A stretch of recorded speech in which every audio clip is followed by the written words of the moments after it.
Big event coming up later on today. We've been waiting for a long time on this, as a matter of fact. Don Marinelli is the speaker tonight, as this has been put on by Oneida-Herkimer Community Foundation. Is it Herkimer Oneida Community Foundation? Foundation of Herkimer and Oneida. Herkimer and Oneida. Yep. And Don is going to be speaking on the experience he's had. This will be the Stanley. Doors open at 5:30. 6:30 is when things begin. And tickets are free. Don, good morning. How are you? I'm doing very well, thank you. Great to be back in Utica. Glad to have you. Now, this is we've been waiting for a long time for this event to happen, and now here you are. Yeah, I've been waiting too. Yeah. So tell me what you'll talk about tonight. And based your history, of course, it goes back to Pittsburgh, right? Yeah, in fact, I'm a native New Yorker, but there's nothing like a convert. So I moved to Pittsburgh in 1975 to go to school and fell in love with the city. Yeah. And fell in love with it. Remember, I fell in love with old Pittsburgh. So because in 75, the mills were still going and the street cars were on the streets and all that. But I fell in love with the intangibles for the most part, the people, the history and what have you, and then watched as Pittsburgh underwent significant change. Yeah. I mean, upheaval, the demise of steel, with the last one leaving, last one take the flag, that sort of mentality, and then watched as it reinvented itself. We're currently on Renaissance 3, and so tonight is basically the story of how do you keep reinventing yourself? Where do you find the energy and the resources? What do you hook onto? I mean, now we're called the town of eds and meds because of the schools, the education, and the medical. And do you find a lot of, I hear people always talk about the naysayers, the people who say it's never going to happen. I'm assuming Pittsburgh had the same thing. Oh, absolutely. In fact, the naysayers were pretty loud. Yeah. And they had a gripe. I mean, they watched as everything that they grew up with. And I think they have a gripe here too. Yeah, I have no doubt about that. Yeah. But like anything else, it's it's almost like a family quarrel. Are you going to let that eat at you for the rest of your life, or are you either going to transcend it or mend it or what have you? When someone dies in your family, sooner or later you have to move on. And I kind of feel like the same thing is important when it comes to bringing a town back or bringing a community. That's exactly. One of the steel mills that closed, about a year later, there was a move to revitalize it. Yeah. And the community, which suddenly was enjoying clean air and was watching the rivers come back, voted it down. Wow. And said, we might be, our football team might be an anachronism now. I mean, we don't make any more steel. But no, we like the new life. The new Pittsburgh. The new Pittsburgh. Yeah. I even promoted years ago changing the name to New Pittsburgh. Okay. Because you had to make that break. And as far as the naysayers go, Ted Turner, I think, summed it up. Lead, follow, or get out of the way. Right. Andrew. So, Mr. Marinelli, of course, you have a great background in the arts, being from Carnegie Mellon. Talk about how that plays a role in revitalizing an area. Well, I think a few years ago, or maybe it was even last year, one of the speakers that was brought in was a former colleague of mine at Carnegie Mellon named Richard Florida, who became very popular for a book called The Rise of the Creative Class. Yeah. And the fact of the matter is, when you look at young people today, I mean, from millennials to digital natives to what are called the plurals that are coming up, technology has essentially made them artists. The technology is a means to an end, and that end is very creative. I mean, when you take a look at the foodie culture, I mean, cuisine has taken on an artistic quality. When you take a look at photography, I mean, Instagram has really sort of democratized artistic photography, and humor and all of that. So those are the people that I think are leading the evolution of these cities.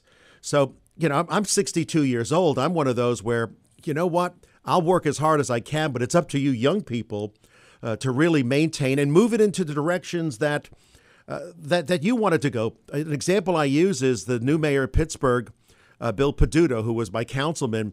He had this thing about bike paths, and I'm like, bike paths in Pittsburgh? Yeah. I mean, we got as many hills as San Francisco.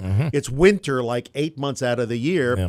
Son of a gun. These bike paths have proven to be so popular. Wow.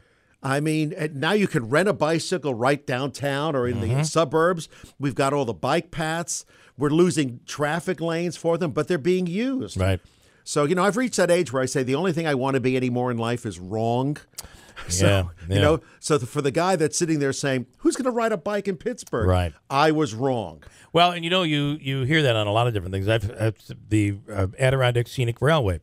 I've heard people, who's going to get on one of those old trains and drive up into the North Country? Well, you are right up into the North Country, but you see it. I mean, they have huge numbers. They've been able to really pull that off. 2 nights ago, my wife and I are watching PBS, and the fundraiser is about the tourist railroads of America, and they spotlighted 6 railroads. This was 2 nights ago. Yeah. And the feature was Utica Union Station, wow, which is stunning, and the Adirondack Scenic Railroad, which has been and people people come here for that. That's what we have a hard time understanding.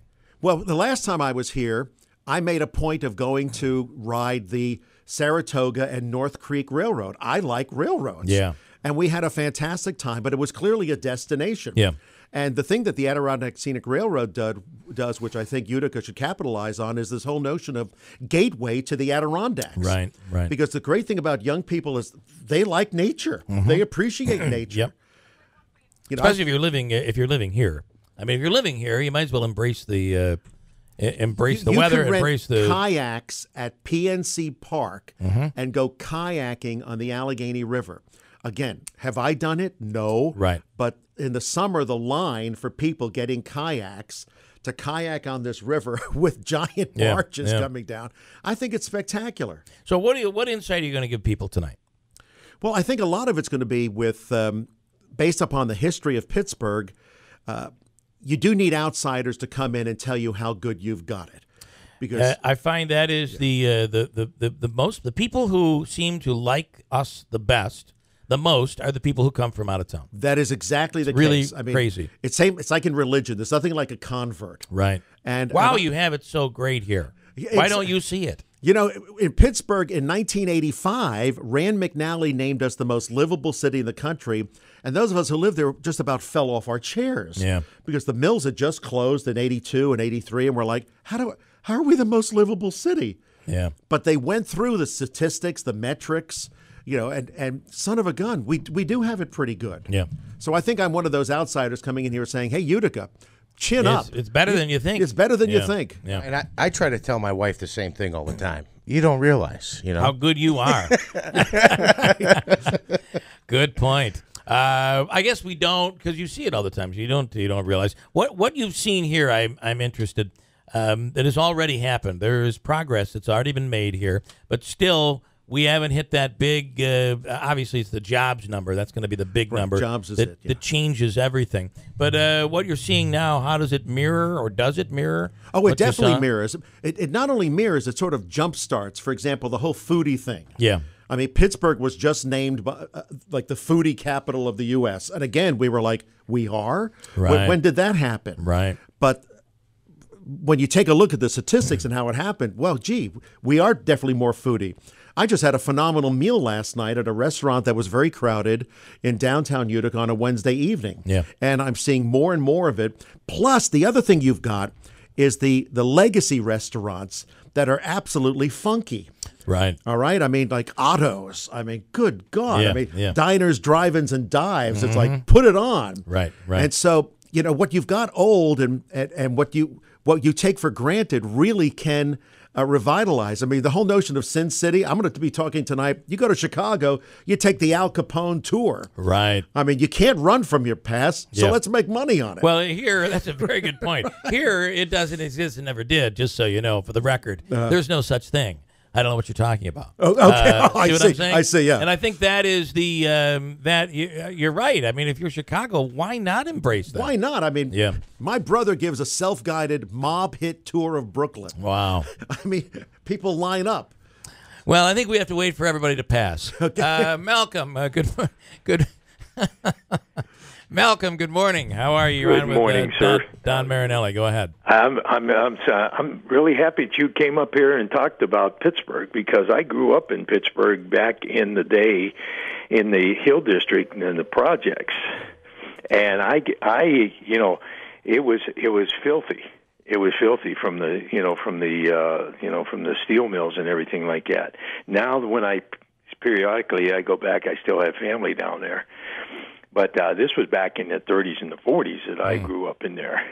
And I can relate to what they've done. It is absolutely astounding. Well, the irony about the Hill District is that in most cities in America, the higher land was always for the rich people. Right. Okay. Right. But because the steel mills were located on the riverbanks, the smokestacks were such that all the soot, the grime, as Malcolm's talking about, that blew into the high. The high land. No one wanted to live there. Yeah. Right. So that was where the workers lived, the minorities lived, and all that. Right. Now that it's gone, you've got this increase in property values. And one of the things that I love is real estate developers will go in there and try to buy these properties. Yeah. Dirt cheap. But the residents are smart enough to say, oh, no. There's value here. No, there's value now. Yeah. This is the new Pittsburgh, not the old Pittsburgh. And the other thing about the Hill is part of our revitalization began with the show Hill Street Blues, because that was Stephen Bochco, who graduated from Carnegie Tech, and he knew about the Hill District and used Hill, and all of a sudden it became a hit TV show, even though it wasn't set in Pittsburgh. Right. And we suddenly were walking around going, wow, the Hill District, the Hill District. And that's where that came from. I didn't know that. Oh, yeah. Yeah.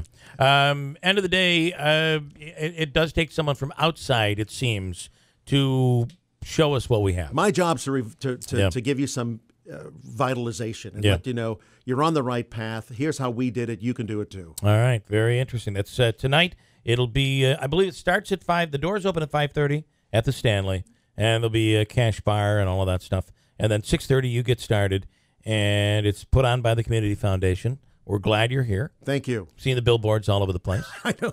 Your face is all over. I keep saying, as somebody from Brooklyn, I mean, the idea of having your mug on a billboard without the word wanted is kind of fun.